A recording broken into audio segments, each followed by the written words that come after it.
आज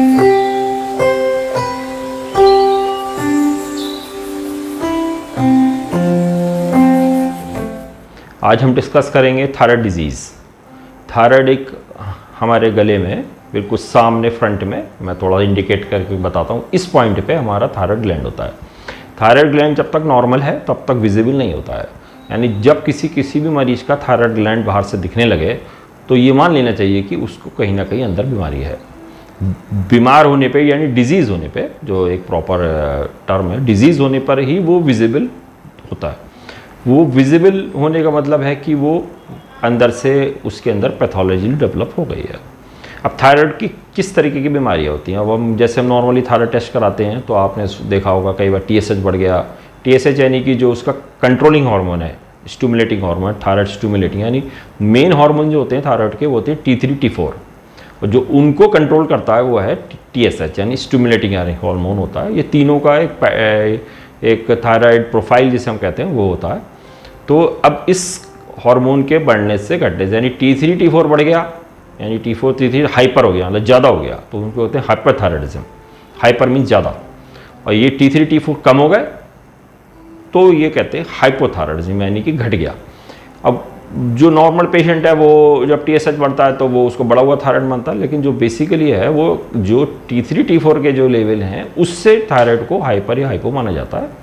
वो हमारे लिए जो ज़्यादा इंपॉर्टेंट है वही है।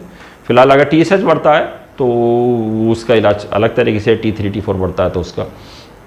तो थायराइड क्या होता है? थायराइड जो होता है एक एंडोक्राइन सिस्टम है हमारी बॉडी में।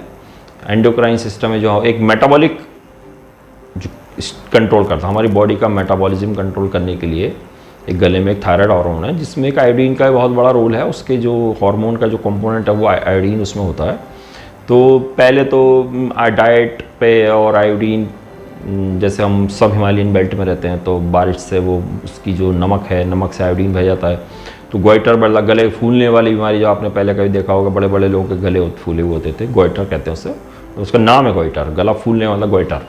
वो गोइटर होते थे बहुत बड़े बड़े। अब उस लेवल के बहुत कम हैं, मिलते हैं, लेकिन वो कम मिलते हैं क्योंकि अब लोग अवेयर हो गए हैं। अब बहुत फिजिशियंस और सब जगह फिजिशियंस और जो भी थायराइड से रिलेटेड डॉक्टर्स हैं वो सब अवेलेबल हैं।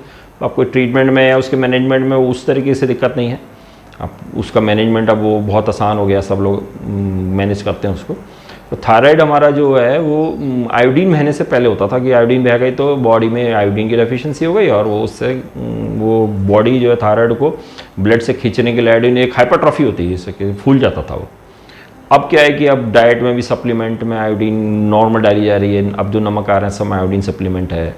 डाइट भी बहुत रिच हो गई है लोगों की, पहले की तरह अधिकतर लोगों की डाइट में इकोनॉमिक स्टेटस बढ़ने से वो डाइट भी अब रिच हो गई है। अब जो इसकी पैथोलॉजी वो ऑटोइम्यून डिजीज़, ऑटोइम्यून हमारे ब्लड के अंदर ही जो हमारा ब्लड है उसका डिफेंस है वो अगेंस्ट हमारी बॉडी के एक्ट करता है, यानी हमारा ब्लड ही हमें नुकसान करता है, हमारा डिफेंस। जैसे आपने सोचा होगा इम्यून सिस्टम, अब आपने बहुत कोरोना टाइम में सुना होगा इम्यून सिस्टम हमारे डिफेंस के लिए है, लेकिन वो डिफेंस कई बार उल्टा पड़ता है तो वो ऑटोइम्यून डिजीज़, यानी ऑटो मीन्स खुद का इम्यून सिस्टम ही डिजीज़ करता है, और उसको कहते हैं ऑटोइम्यून डिजीज़। तो वो हमारे ग्लैंड को डैमेज करता है, उस डैमेज को बैलेंसिंग करने के लिए वो हमारा ग्लैंड कई बार हाइपरट्रॉफी हो जाता है, बढ़ जाता है साइज़ में। साइज़ बढ़ने में हम पे घट भी सकता है, बढ़ भी सकता है। साइज़ बढ़ने का मतलब नहीं है कि वो घटेगा या बढ़ेगा, दोनों चीज़ें और नॉर्मल भी हो सकता है, मतलब हार्मोन लेवल नॉर्मल भी हो सकता है। तो अब अप्रोप्रिएट हम थायराइड टेस्ट कराएं। और भी डिजीज़ जो हमारे जो स्किन है, हमारी स्किन थिक हो जाती है जब हमारा हाइपोथायराइड यानी जो थायराइड स्टेटस गिर जाता है। अब कैसे डिफ्रेंशिएट करते हैं हाइपर और हाइपर में? हमारा जो थायराइड है वो हमारा जब घटता है तो हमारी स्किन जो है वो थिक हो जाती है, हमारे बाल थिक हो जाते हैं, कोर्स बाल, मतलब जैसे थिक होते हैं, मतलब। और बॉडी में मिक्सोमेटस टिश्यू यानी कि बढ़ने से वो फैट होने लगता है। लोग कहते हैं ना कि मेरा थायराइड घट गया तो मेरा वजन जो है बढ़ने लगा। तो वो और भी फीचर्स हैं, कोल्ड इंटॉलरेंस की, ठंड होती है तो एकदम मरीज को अनईजी होने लगता है, थोड़ा हार्ट रेट भी उससे हल्का सा कम होता है। तो ये हमारे क्लिनिकल फीचर्स हैं मोस्टली। तो एक अब जो थायराइड का डायग्नोसिस है वो बस अब एक हार्मोन टेस्टिंग से ही है, क्लिनिकल फीचर भी एक एसोसिएटेड होते हैं। हाइपरथायराइडिज्म में वो उल्टा होता है, उसमें हार्ट रेट बढ़ जाता है, उसमें एंग्जाइटी होती है, मरीज को घबराहट होती है, और पसीने आते हैं, उससे ट्रिमर्स आने लगते हैं, हाथ में कम कम होने लगते हैं। माइंड पे भी असर करता है, हार्ट पे भी असर करता है। बेसिकली वो एक उसका जो बैलेंसिंग है, तो वो आप प्रॉपर ट्रीटमेंट है। हाइपर है तो उसका ट्रीटमेंट अलग तरीके से है। हाइपर का तो आप सबको पता ही है, थायरानॉम गोली है, वो 50-100 जो भी अलग अलग पावर की, जो भी जिसको जैसे ज़रूरत हो। बचने के लिए प्रॉपर डाइट में आयोडीन को रखें, आयोडीन को प्रॉपर आयोडीन को रखें।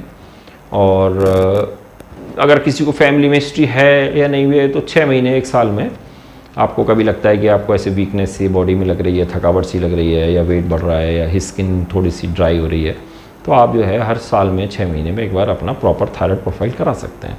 और अगर जो भी आता है उसकी रिपोर्ट के हिसाब से अपना प्रॉपर मैनेजमेंट कर सकते हैं। और हमारा मैनेजमेंट, जैसे एक डायबिटीज़ एक एंडोक्राइन डिजीज़ है, ऐसी एक थायराइड भी एंडोक्राइन डिजीज़ है, वो प्रॉपर है, वो मैनेजमेंट और बेहतर होता जाता है जब कोई स्पेशलिस्ट आता है। तो इस तरीके से हमें अपना रेगुलर चेकअप कराएं और अकॉर्डिंगली ट्रीटमेंट उसके अकॉर्डिंगली, रिपोर्ट के अकॉर्डिंगली कराएं। और विदेशों में तो जो बच्चा पैदा होता है तो उसकी तो थायराइड स्क्रीनिंग मैंडेटरी है, यानी हर बच्चा जो पैदा होता है उसकी थायराइड की टेस्टिंग होनी है।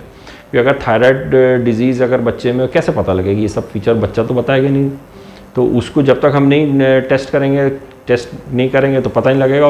और अगर उसके अंदर बीमारी है, खासकर कम थायराइड की, तो उसका ब्रेन का माइलिनेशन नहीं होता, यानी उसके अंदर मेंटल रिटार्डेशन, यानी वो दिमाग से कमज़ोर रह जाएगा।